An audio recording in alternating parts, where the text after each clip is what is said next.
Everybody on. Thanks everybody for joining us. This is our UK Care seminar series, and we are so pleased to have Marcelo Guzman talk to us. He is a professor of chemistry and a Lewis Honors College faculty fellow, as well as a principal investigator of the Environmental Chemistry Laboratory at the University of Kentucky. In 2013, he received the Career Research Scientist Award from the U.S. National Science Foundation. He completed his bachelor's degree in chemistry at the National University of Tucumán in 2000, where he received undergraduate and graduate research scholarships from the Scientific Research Council of the National Institute University of Tucumán to conduct research in various organic chemistry projects.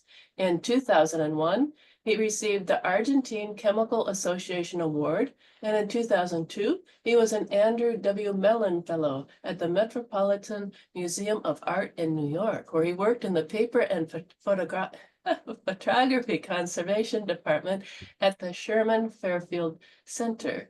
He obtained his doctorate in environmental science and engineer at the California Institute of Technology in 2007, working under the direction of Professor Michael Hoffman.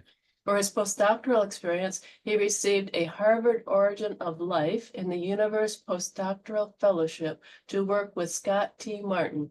In 2010, he became an assistant professor of chemistry at the University of Kentucky, where he was promoted to associate professor in 2017 and then to full professor just this year. Congratulations. Thank you. The research of Dr. Guzman and his work group contributes to the following objectives of the United Nations Sustainable Development to end poverty, protect the planet, and ensure prosperity for all. Health and well-being, affordable and clean energy, sustainable cities and communities, production and responsible consumption, and climate action. Thank you so much, Dr. Guzman, and we look forward to hearing your work. Thank you, Dr. Swanson, for the kind introduction. Thank you, everyone, to make it for the talk. I hope to try to keep it dynamic.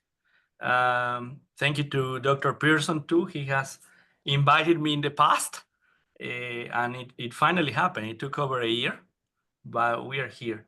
The presentation today, it's based on work we have done together with PhD graduate candidate, Regan Patton-Witt, who I thank a lot as my co-author in this process. We have learned together to share the work it's presented today. The National Science Foundation has supported Regan through a University of Kentucky National Traineeship Grant that it's greatly acknowledged, as well as National Science Foundation support to me, before I forget. The NIH for the P30 grant to UK Cares, and to our director, Erin Haynes from UK Cares, who raises awareness constantly of environmental problems in the Appalachian region, like the one I'm sharing today with all of you.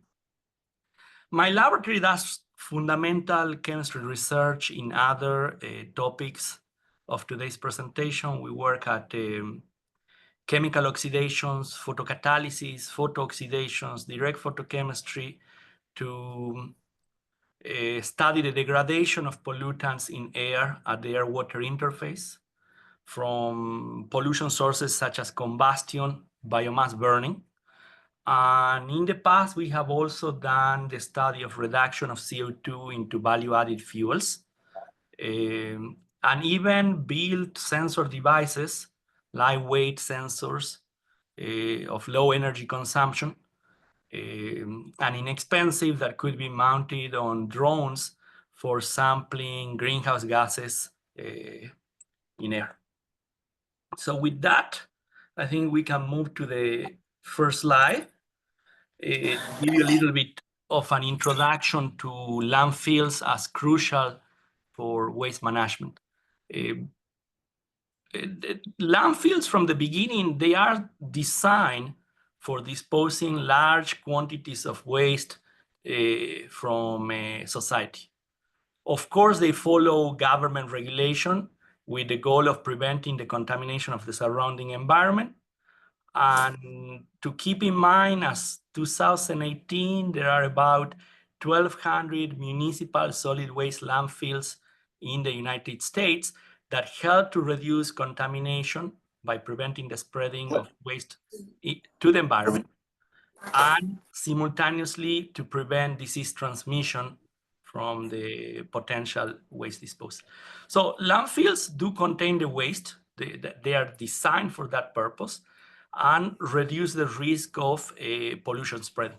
So they accomplish a role from the sanitation perspective and public health because they prevent not only spreading of illnesses, but the high appearance of pests associated to trash food disposal. And that's already a pro in the public health context, protecting hygiene.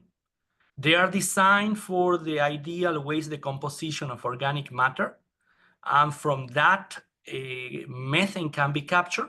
A newer generation of landfills can be used to produce energy and self-sustain their energy demands from collecting that methane produced.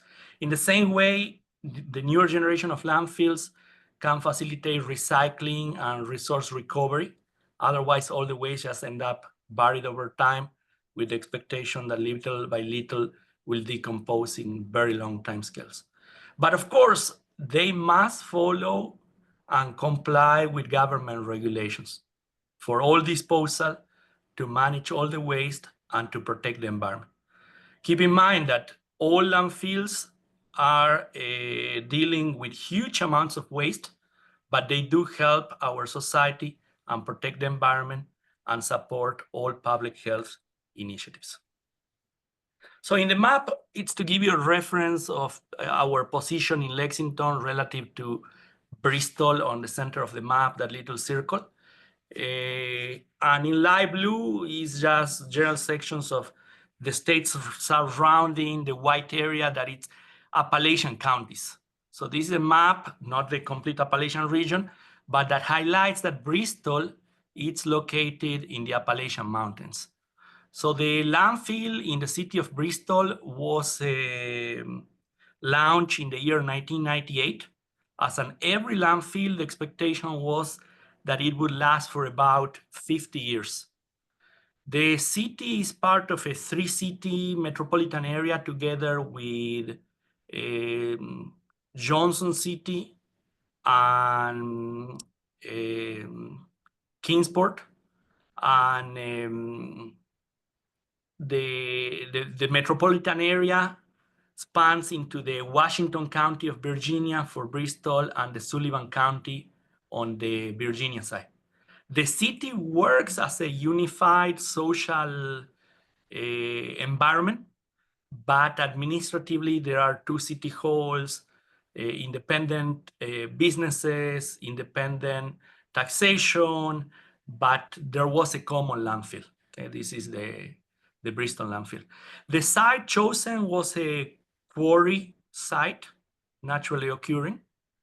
It was covered with a geomembrane of 1.5 millimeters thick at the bottom and the side walls.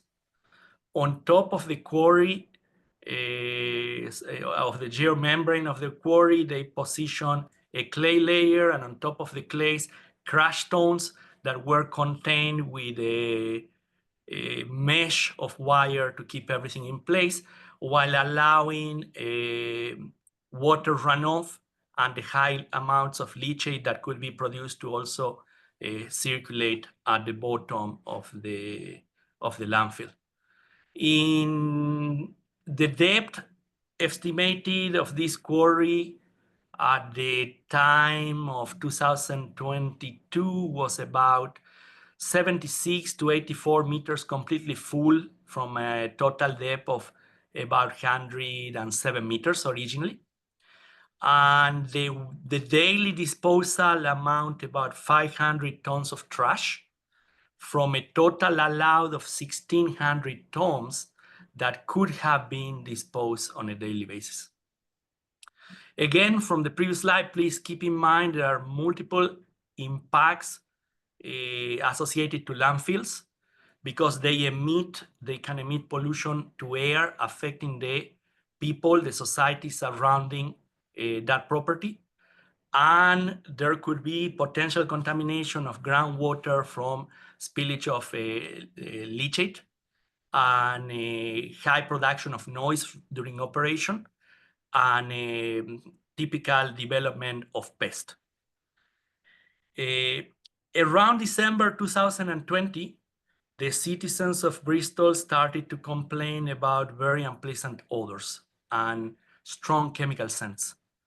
As time went by, this situation became worse, and there were people that were severely affected at night, experiencing even nose bleeding, coughing, frequent headaches, and up to difficulties breathing. So in the next slide, I have a few images Reagan had put together, and I borrow from her, I thank her again, where you have some information from an organization called City of Hope that was put together to advocate for the community. And you have some statements. I leave this slide for a few seconds so you can read some of the problems that people were experiencing. I like to share the one in the very center. The girls often had headaches, upset stomachs, and throat pain. It's like almost every single night. The bottom right one, I wear a gas mask to sleep. Okay, the situation was really horrible. We got information, we got indirectly involved. We studied the problem, and that's how we came in contact with three reports made available by two agencies. So the rest of the presentation is going to be based on these three studies about field measurements of the Bristol, Virginia solid waste landfill. The two government agencies that complete the studies or supported contractors to complete the studies are the Environmental Protection Agency from the United States and the Environmental Department of Environmental Quality from Virginia. The Virginia Department of Environmental Quality, VDEQ, I may refer to it later. The first study on the left side of the slide, it's the outdoor air monitoring, was completed in June, July 2021. It measured gases in air, hydrogen sulfide, ammonia, methyl mercaptan, and volatile organic compounds at 6 sampling locations in the neighborhood surrounding the landfill, plus 1 mobile unit. Specifically, we are going to take measurements from methyl mercaptan in 2 locations that are close to one of the stationary stations. The study number 2 at the center was to determine concentration of gases in air, like hydrogen, oxygen, carbon monoxide, carbon dioxide, methane, and volatile organic compounds within the property of the landfill. It was completed in November 2021 at 5 sampling locations that I'll show in a second in a map. The third study monitored gas well temperatures, gas well heads temperatures, and oxygen concentration, moles of oxygen in air relative to volume of air, molar to mole ratio, to diagnose a situation of the landfill in 18 wells that were of interest and distributed between the northern and the southern side of the landfill. So let's get to the data in the first study. So to the left, you have the map of the landfill property with the red square trying to demark the inner part of the landfill where we'll move to studies number 2 and 3. So now we are in study number 1, where we have those numbers 1 through 6 are the stationary stations. And then we have 2 locations of the mobile units in the yellow circles that will be of interest. In locations 1 through 6, volatile organic compounds were measured. In all locations, but 5, if I remember correctly, hydrogen sulfide was monitored, and ammonia was only monitored in location 1. These average molar ratios are reported at nighttime. Something very clear learned through the community was that the odors, the smell, the upsetness of the contaminants would vanish many times during the day, but they would become impossible at night. So typically starting around 8 p.m., the situation would start to get worse. It would get really bad by midnight, and many times the peak of pollutants would occur upon 2 a.m. Next morning would come, the pollutants would vanish. So there was some time of daily, nighttime cycling that controlled the presence of these volatile pollutants. You can see considerable peaks. And if you go to the two bottom figures, in cyan color, I mark the odor detection threshold for ammonia and for hydrogen sulfide. So we can all smell ammonia and hydrogen sulfide at relatively large amounts, but these quantities were largely exceeded. Another thing interpreted in that plot is the rent events that we collected independently from available weather stations. So after a rain event, typically you can expect the gaseous pollutants to be absorbed into the rain droplets and be rained out to the ground. The action is typically interpreted in atmospheric chemistry as a washout effect, or it produces a cleaning of the atmosphere. This is observed, for example, for hydrogen sulfide. If you go to this June spot, you had a considerable concentration of hydrogen sulfide, and you have the rains, the level falls to 0. Okay, but then you have other situations, for example, here in early July, July 1st and 2nd. If you count those two rain events, it's a total of 48 millimeters of water accumulated. Of course, water is measured in length. And what you can see is that while the volatile organic compounds decrease at most locations there, a couple of days later, the concentration of hydrogen sulfide peaks. And the same happens on July 8 with ammonia. So the only way we could explain this fast arousal of hydrogen sulfide and ammonia was that the runoff from the rain could transport pollutants to farther locations, like not within the landfill, but outside the landfill, and then you could have the emissions at once from a saturated soil. There were a couple of times in the mobile units that methyl mercaptan was above the threshold detection limit for smelling, and they were matching very high levels of volatile organic compounds. In general, the volatile organic compounds in the surrounding neighborhood were present at very low levels when analyzed individually by EPA methods like the TO15 method. But when you take an overall total of VOCs, there were times that these mobile units registered 10 or 20 ppm. In one of those times, the methyl mercaptan was 0.1 ppm. That's a humongous amount. And the hydrogen sulfide was also considerably high.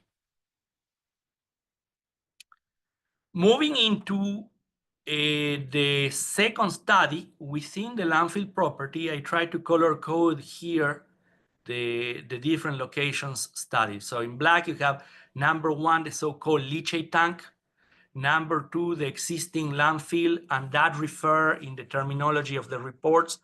The existing landfill, we study what it means. It's basically an old landfill that had been abandoned. It's not in use anymore, but it's still communicated underground through piping systems to places like location 4 and 5 that are the so-called hot gas wells and the point source. The point source has cracks from where gases can ventilate in considerable amounts. To the right, we have the analysis that we have grouped the products from those VOCs, volatile organic compounds emissions, in families of compounds. For example, we put Freon 11 and Freon 12 in a group. We put the ketones, acetone and 2-butanone together, the alcohols, ethanol and isopropanol together as hexane and heptane.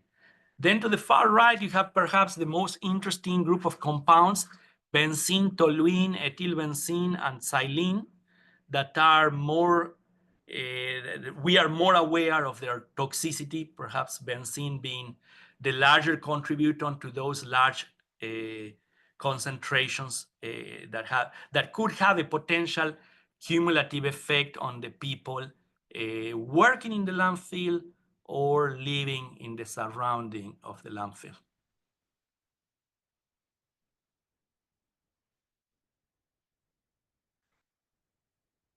So in that second study,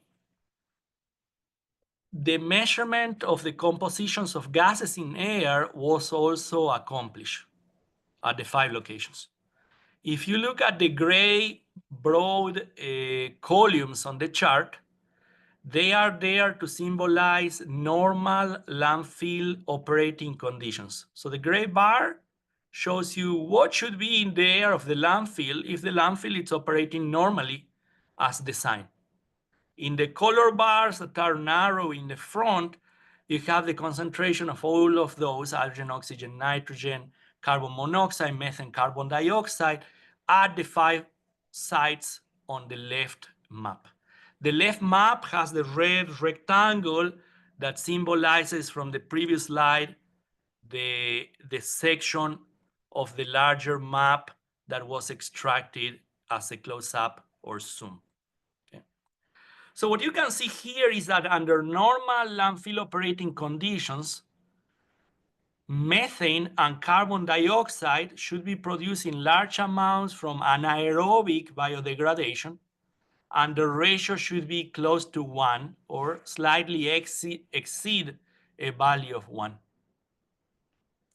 Instead, this landfill has been severely affected because the methane to carbon dioxide has fell considerably below the value of 1, and even the value averaging the 5 sites, it's 0.56, with a standard error at the 3rd decimal place.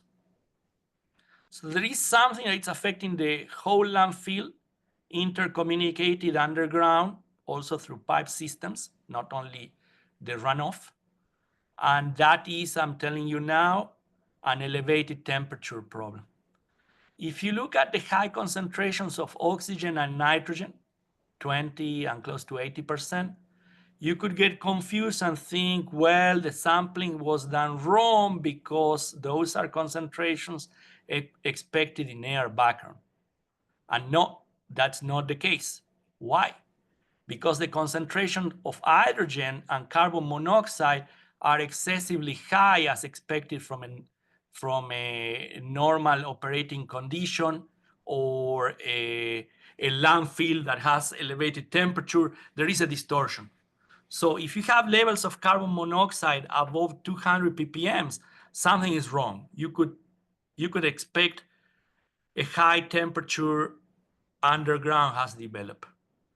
The background carbon monoxide in a pristine, clean atmosphere is going to be a few hundred ppb, no way higher than 200 ppb.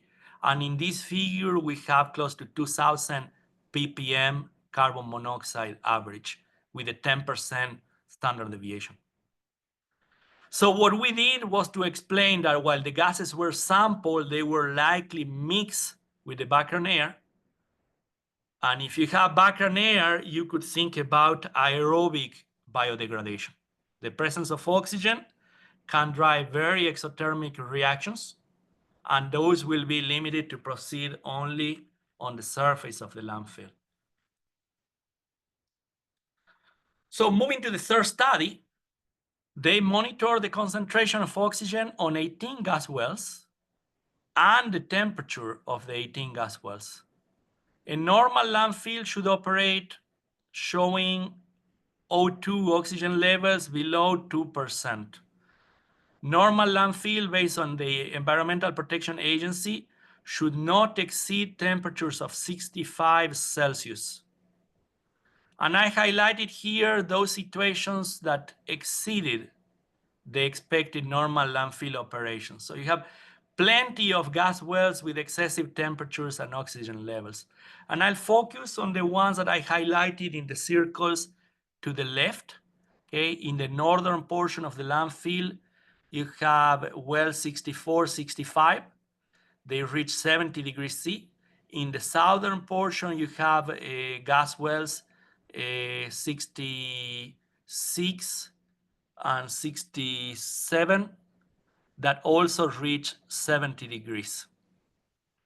All of those highlighted considerable high oxygen concentration. The only way to explain this data is that there is a under the surface process that generate an elevated temperature, and the spreading is large because the northern and southern portion of the landfill are affected. Perhaps we could think that in the middle between those pink circles, the temperature is a little bit lower. So we could think about having two independent areas that could be independently originated the large temperature. Could be one, could have spread.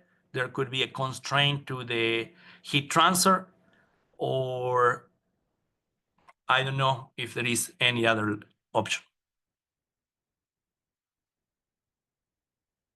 But the reports go farther, and they went through a period of 7 months monitoring gas temperatures. So now in the figure to the right, you can see two gas wells 46 and 47, that during the course of over a half a year keep a constant temperature of 84 and 85 Celsius, respectively. That cannot be explained by changing the landfill operating conditions, like adding more waste, compacting the waste, adding soil cover. That cannot be explained for temperature fluctuations between day and night, between the months that get cold or warm. The only way to explain that constant temperature is that there is a heat source under the landfill that is keeping a very large temperature. There are other gas wells that oscillate their temperature. Those could be thought to be affected by other phenomena, including weather, physical changes. But number 46 and 47, those two wells are key to demonstrate this landfill together with the high oxygen level and the high carbon monoxide, the very low methane to carbon dioxide ratio. Everything speaks together that there is an elevated temperature that has developed. It has transferred the landfill. It has shortened its expected lifetime of 50 years, and it's causing side problems like the emission of toxicants that affect the surrounding population. You could think about wells 66, 67. They are in the close proximity of wells 46 and 47 to be clustered together into what I define to be the horizontal position of the landfill, from where likely underneath at higher depths, it's the major source of elevated temperature.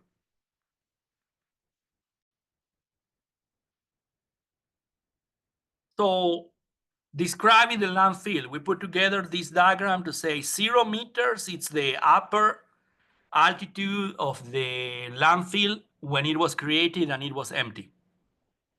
It had a depth of 107 meters.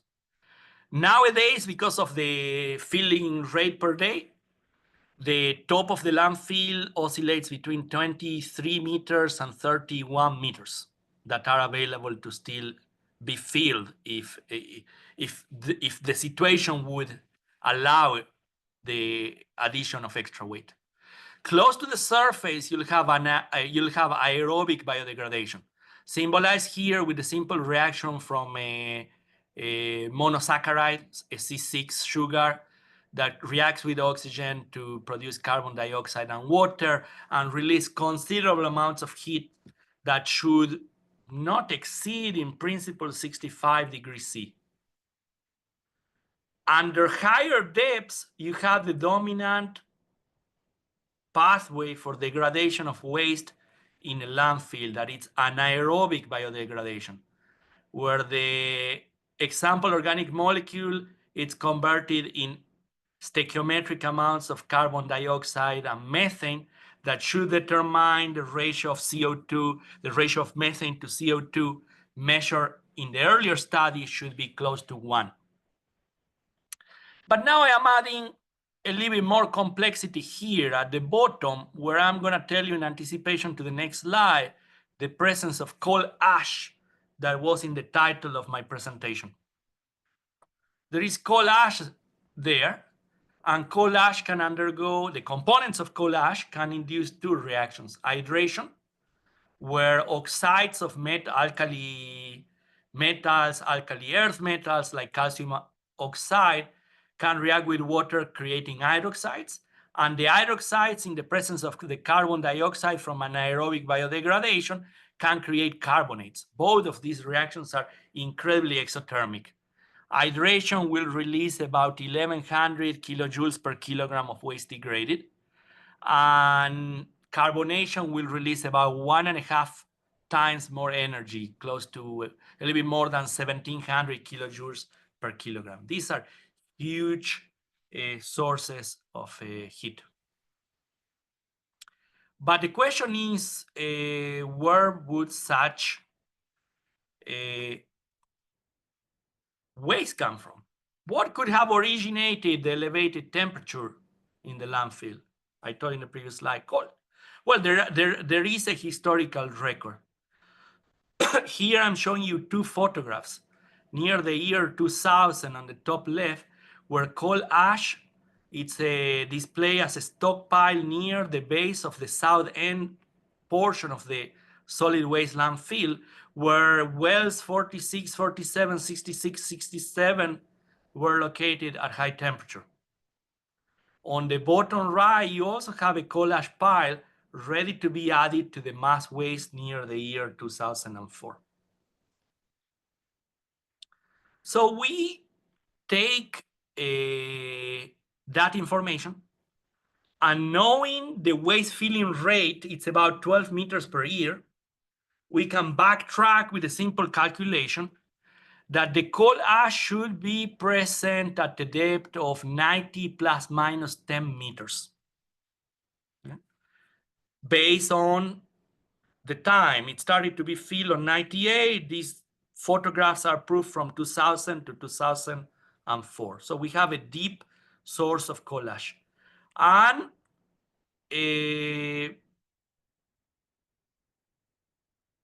Howe and co-workers have done extensive simulation of the effect of adding coal ash and mix it with waste in a landfill. Even adding 10 to 20% of coal ash by mass into the landfill waste can cause temperatures to increase to 70 to 100 degrees in a 15 years time frame from the time of addition. This will produce excessive heat, and the heat can accumulate. You have hydration reactions and you have carbonation reactions. They generate a lot of heat.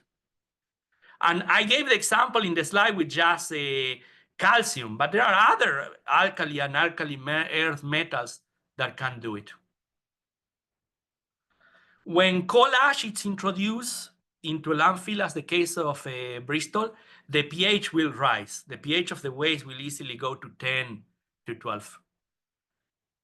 Okay, you have hydroxide. Think about having calcium hydroxide. Now, when the calcium hydroxide reacts, it coexists in equilibrium with gypsum. But when it reacts, it will form carbonates. The pH will drop. And because you have CO2 from the anaerobic biodegradation, you have a CO2 carbonate system, the pH should stabilize for some time between 7.8 and 8.3. That's something I teach in environmental chemistry. Finally, when the landfill was dominated by elevated temperatures, a leachate will get produced that will drop the pH to 5.5 to 7.5. So these hydration and carbonation reactions are typical of waste containing alkali and alkali earth metals. Coal ash is rich in calcium. The composition of calcium oxide in coal ash or municipal solid waste can be as high as 50 or 40%. Think about all the trash we send to the landfill. Anytime you dispose a can and ends up in a landfill, you are putting a metal that can induce on the long-term hydration and later carbonation reactions. Once the heat is generated, it should dissipate radially, right? But that's the ideal case. You have problems with heat dissipation from compaction of waste.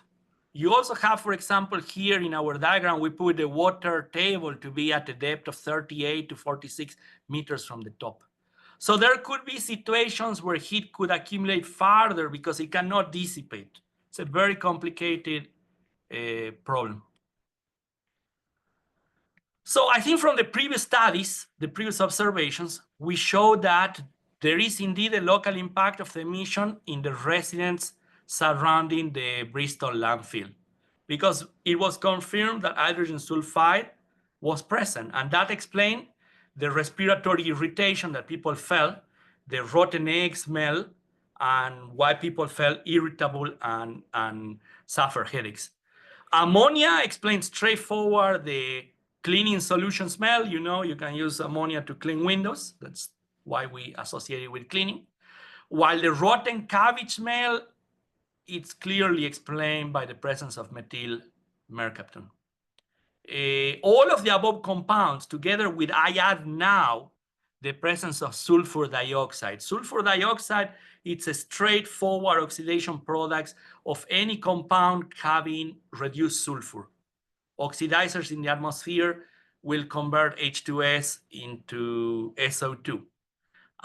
What's the sensation a person breathing SO2?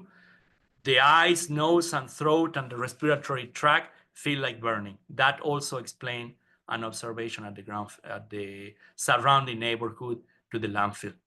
So I think we have a direct link to explain the public health concerns, and the consequence followed through a lot of litigation was that by public suffering and effects of litigation, the landfill had to be closed. And it was effectively closed, if I remember correctly, in September 2022.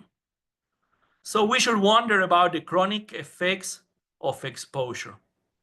And that's why we move into trying to do a health risk assessment. But before I go there, we need to explain the Diels cycle of exposure, the alternance between daytime and nighttime events.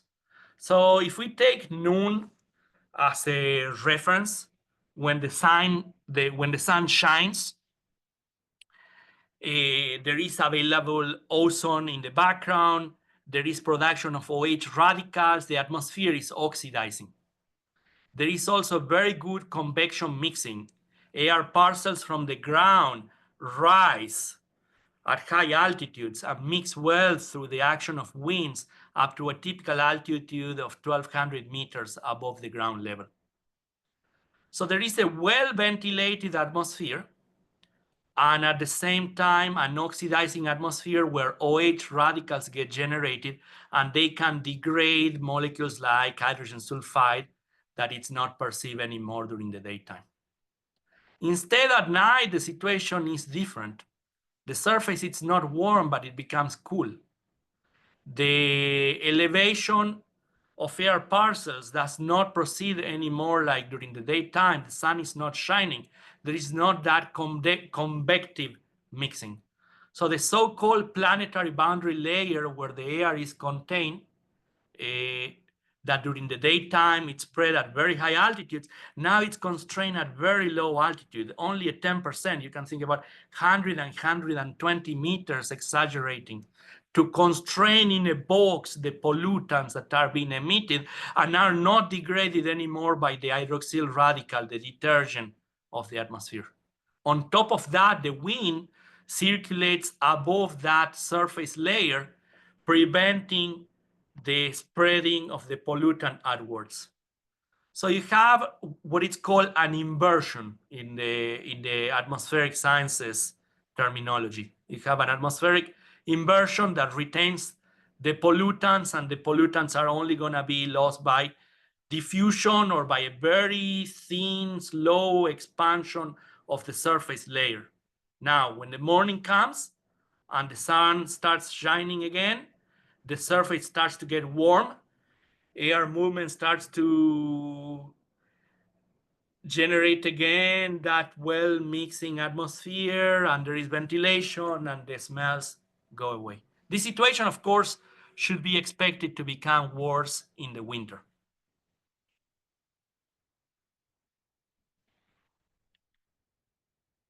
So we move to perform the health risk assessment of all the individual volatile organic compounds that were measured in the Bristol, at this point I will call it elevated temperature landfill. I put there the plot on top from the grouping we did for all the compounds, but this analysis it's based on the concentration of individual compounds.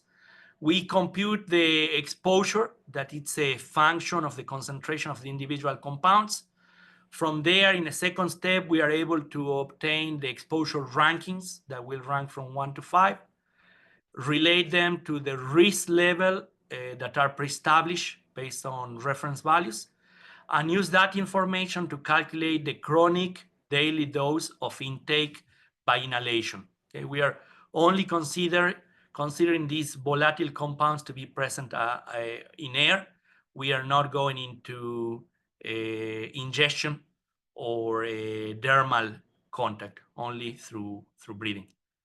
We'll use that chronic daily intake to obtain the hazard quotient of every organic compound. To answer the question, if the hazard quotient HQ is larger than 1, would constitute a risk. If it's smaller than 1, they are not a risk.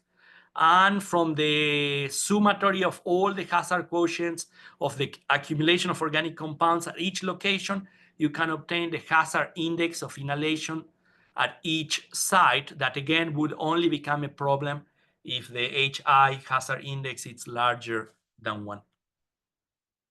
I'm not going to show you all the tables. I'm sorry, I hate showing tables, but I feel obliged to at least show this one. It has the hazard quotients for all the individual organic compounds. And in summary, what take-home message is that all HQs are smaller than 1.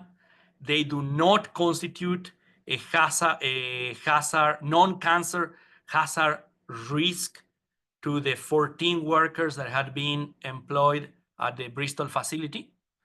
And in the same way, the cumulative effect of all volatile organic compounds at each location, it also gives a health index smaller than 1. So we discard any non-cancer hazard risk for those workers. For parameters, we took a typical worker day spending 4 hours outdoors, working 260 days a year, and having been exposed for 6 years when the first elevated VOC measurements were reported before the landfill closure, and for life expectancy, working life expectancy following the exposure of 30 years, that accounts to 10,950 days, if I remember correctly. From all the previous learning of the presence of the volatile organic compounds and their toxicity, I think the only concern could be benzene. So we only completed the hazard risk for cancer to benzene, and we discovered that the existing landfill and compost location present no risk, but the values at the leachate tank, the hot gas wells, and the point source were within the range of 10 to the minus 4 to 10 to the minus 6 that would require further follow-up by a state agency if there is interest in assessing further the risk of those 14 workers to develop cancer. We did not go to perform the health risk analysis for the city itself because the concentration of volatile organic compounds were considerably lower than in the facility. I'll try to round up with a few broader implications. I would like you to think about everything you have been exposed through my presentation as applicable to other landfills that could be converted into an elevated temperature landfill in the future. Okay. There are a lot of lessons to be learned to prevent people suffering during the diagnostic of a landfill. From the Department of Energy, we know that combustion products, coal ash, of the 110 tons a year that are produced, 40% will end up in a landfill. About 1.1 million tons a year of aluminum waste will end up in a landfill, and aluminum waste can also generate elevated temperature landfills. I think future work should consider susceptible groups, people that suffer asthma, that are immunodepressed, children, elders, disadvantaged communities are at greater risk from the effects of the pollutants emitted. Now, the routes of exposure are, I think we make a contribution by explaining not only that when the liner gets damaged because of the elevated temperature, more pollutants can get to air, but because of the compaction, the very saturated in water and leachate waste, many of the gaseous pollutants are obliged to diffuse horizontally. And when they diffuse horizontally, they will end up filtering into the homes, into the basement and service corridors of the homes of people that live nearby. So that explains why it's not just close your window, keep the door closed at night. The pollutants were coming from their basement. Okay? I think we explained that with our work. And I think we also raise awareness to advocate for the implementation of standard operating procedures by landfill operators. There are a number of things, a need to record background data with a frequency, to have a comparison point in the future, and learn quickly if something went out of control. There are a lot of recommendations. I'll leave the slide there for a few seconds, but please feel free to reach out to me. The key point is that elevated temperatures get developed when more than 65 degrees C occur over continuous times at the landfill. The levels of methane drop below 40%. The levels of carbon dioxide drop below 50%. The ratio of methane to carbon dioxide becomes much smaller than 1. There are elevated concentrations of carbon monoxide and hydrogen, 20 ppm and 2 ppm above, at least.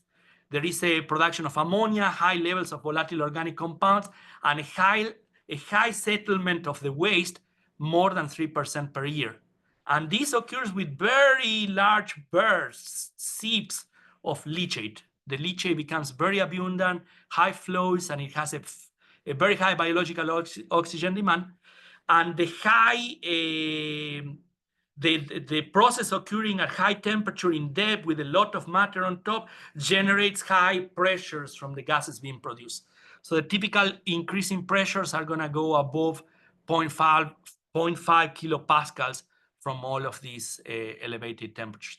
Those processes will not occur all simultaneously. These processes go sequentially. So they may not be observed all at once. We need to think about the damage of the treatment technologies of the landfill. Are the treatment technologies in good shape? They need to be visually inspected. For example, the liner. A pressure test needs to be conducted. The leak systems under the liner need to be tested. There are geophysical techniques to examine from the air, take aerial images, electrical measurements of resistance that can also inform. Frequent chemical analysis, sampling and chemical analysis of contaminants in the leachate and in groundwater can also be informative. Monitoring the flows of leachate and the flow and composition of gases, it's also very important. What should residents do? They should document everything. Every odor they felt, time, date, any symptomatics associated when they were suffer, and all the weather conditions. All of that should go together to be put together, to be reported to the local authorities. No federal EPA will want to intervene in such a problem. They will always make the residents to go to their local authorities first. The EPA at the federal level will only intervene when it's a interjurisdictional problem or it has gone above and beyond a level that has not been taken care of, and they are obliged to do it. About mitigations, well, other mitigations should be practiced. There are techniques to do that. Speculations of limiting waste disposal for the Bristol case were attempted, but at the end, the decision was closed, and even better would be to cap the landfill. And once capped, it's not that the problem will necessarily stop. Hopefully it becomes better. And for that reason is that the air composition needs to be monitored and the temperature needs to be monitored. The conclusions, I think I went through this in detail. There are 5 minutes when I presented, but there are odoriferous gases. There are high level. There are exceeding levels of carbon monoxide, very low ratios of methane to carbon dioxide, very hot gas wells with high levels of oxygen that explain and correlate the horizontal position with the presence of coal ash as an elevated temperature source. I stop there by thanking you everyone for your patience and attention. My main acknowledgement to go to NRT fellow from the NSF, Regan Patton With, my co-author, all my group, the federal agencies, and again, to the organizers for having me here today. Thank you. I don't know if you have any questions. I'm here to answer them. Thank you. Thank you, Marcelo. That's terrific work. I'm going to take the privilege of the floor and ask the first questions. So I have 2 questions. One, do you have any reports of anemia from the benzene? And my second question is whether or not you were able to detect any polyaromatic hydrocarbons like benzoyl-pyrenes. No, that's something that we look into the EPA and the BDEQ reports. We also look into the symptomatics of benzene, and yes, I think Reagan should, if she's in the audience, should also remember. Anemia is one of them, but I'm not aware of people complaining about that at the time. I think that would be interesting to follow up. And the second part, there was no analysis in the reports of polycyclic aromatic hydrocarbons. I think they were going for, or at considerable levels. Something I didn't say earlier is that we did apply exclusion criteria to the data.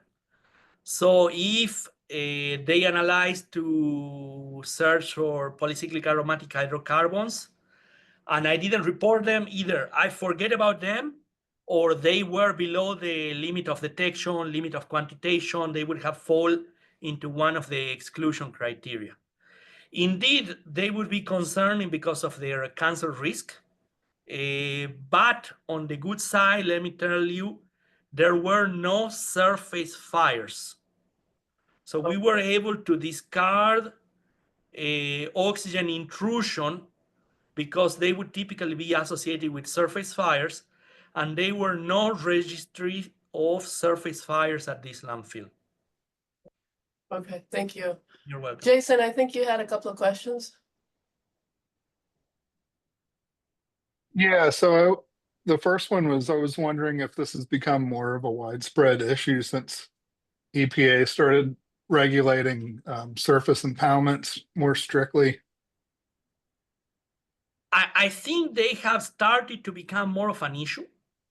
We have, I didn't put it together today, but we have a table with 20 elevated temperature landfills. And there are one item in the table, it's 20 extra landfills in Florida that develop elevated temperature conditions. So they have been occurring for the last decade, 15 years, maybe the last 2 decades. And the frequency is low. And that's an issue because people that live close to a landfill could expect unpleasant times. But at this point, when they become an elevated temperature landfill, they become really impossible.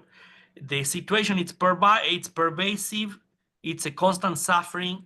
People just want to move out. Many times they are from such disadvantaged origin that they are stuck and they cannot say, I'll pick up my things and get away from this nightmare.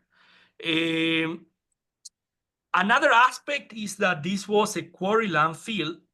And in the list of those 20 landfills, there was only one that really caught our attention that was in Hawaii. And from coal ash, I think there was only one. And generally, they have been due to aluminum dross or other metals, even steel. I would imagine that being the proximity to Kingsport, there is a lot of coal around. David, And did then- you want to?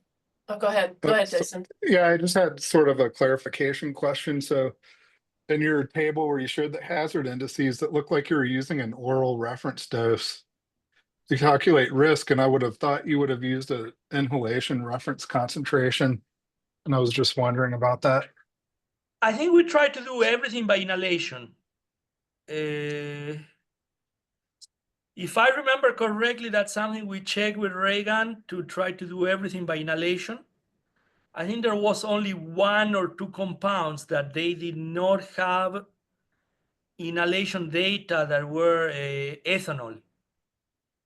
One of them, for sure, ethanol, because ethanol typically it's assessed as people would get intoxicated because they drink it. I think that was the only situation where we were forced to use an oral reference point. All the others should come from inhalation. Okay, David? thanks. You're welcome. Okay. Hey, great work, Marcelo.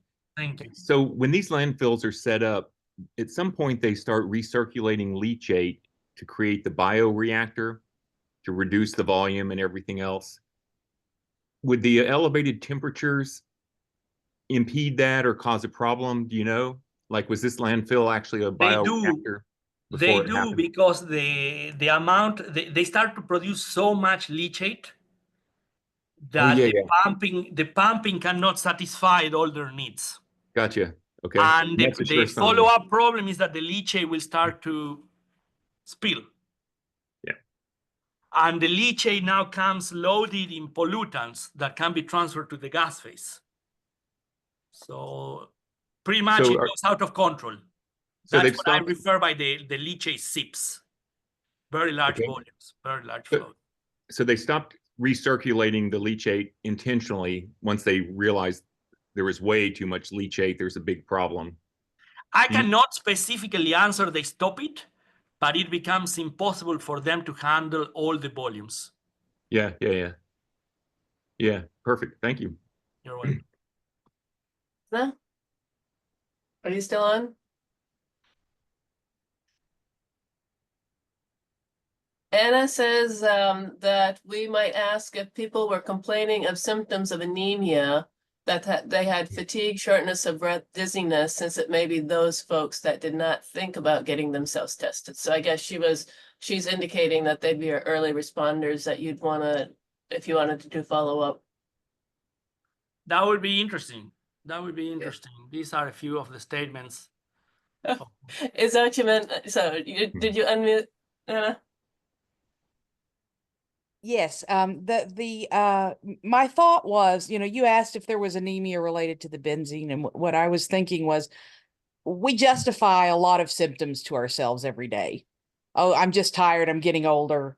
This is going on, that's going on. And it seems to me that something like anemia is one of those things we miss a lot because people are focused more on the symptoms than the potential cause. So a follow-up health survey of some kind might be useful here, just to identify symptoms and then kind of work backward and say, could this be related?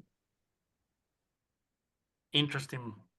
It could perfectly be a follow-up. Any other questions? Got a lot of thoughts going there, Marcelo. Well, thank you so much. Thank you.